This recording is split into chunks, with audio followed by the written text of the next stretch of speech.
दशम वर्ग की आज के इस वीडियो कक्षा में आप सभी बच्चों का हार्दिक स्वागत है। आप सभी अपने कार्यों में लगे रहें।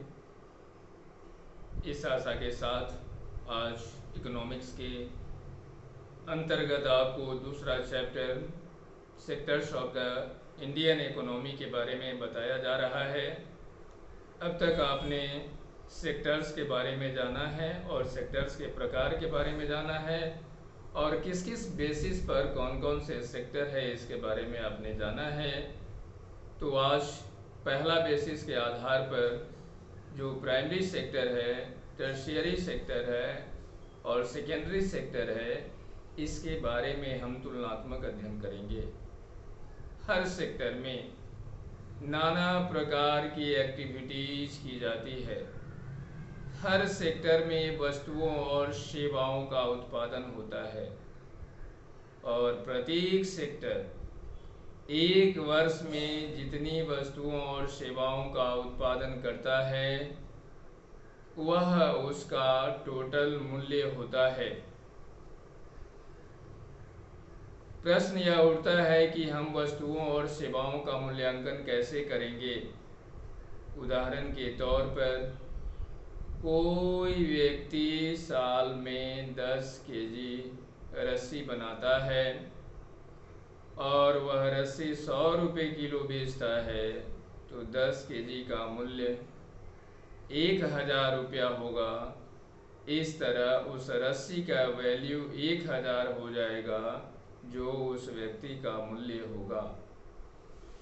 ऐसे ही उदाहरण के तौर पर यदि कोई शिक्षक 10,000 रुपये पर मंथ कमाते हैं तो एक साल में उसकी कमाई 1,20,000 रुपये होगी।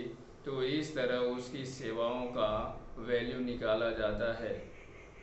इस तरह जब तीनों सेक्टर्स के वैल्यू को एक साथ ऐड किया जाता है एक वर्ष का, तब एक वर्ष में तीनों सेक्टर्स के अंतर्गत जितनी वस्तुओं और सेवाओं का उत्पादन होता है उसके कुल को, उसके योग को जीडीपी कहा जाता है, ग्रॉस डोमेस्टिक प्रोडक्ट यानी सकल घरेलू उत्पाद कहा जाता है। तो इस तरह से यह सकल घरेलू उत्पाद तीन अलग अलग सेक्टर्स में उत्पादित किए जाने वाली वस्तुओं और सेवाओं का कुल योग है। इस तरह आप किसी भी देश की जीडीपी का आकलन कर सकते हैं, मूल्यांकन कर सकते हैं, यदि आपको तीनों सेक्टर्स की वस्तुओं और सेवाओं का एक वर्ष में होने वाले उत्पादन के बारे में जानकारी है। तो अब जैसे जैसे विकास होता गया मानव का, जैसे जैसे मानव ने अपने जीवन में तकनीकी प्रगति की, वैसे वैसे सेक्टर्स के विकास में भी परिवर्तन आते चले गए। आरंभ से लेकर लंबे अरसों तक मानव के जीवन में प्राइमरी सेक्टर्स यानी एग्रीकल्चर से जुड़ी क्रियाकलाप महत्वपूर्ण आर्थिक गतिविधि बनी रही। लेकिन जैसे जैसे मानव विकास करता चला गया, उसने तकनीकी प्रगति की, वैसे वैसे सेक्टर्स का परिवर्तन होना प्रारंभ हुआ और जब तकनीकी का विकास हुआ तो धीरे धीरे सेकेंडरी सेक्टर की इन्वॉल्वमेंट ज़्यादा होने लगी और प्राइमरी सेक्टर पर से बोझ कम होना शुरू हुआ।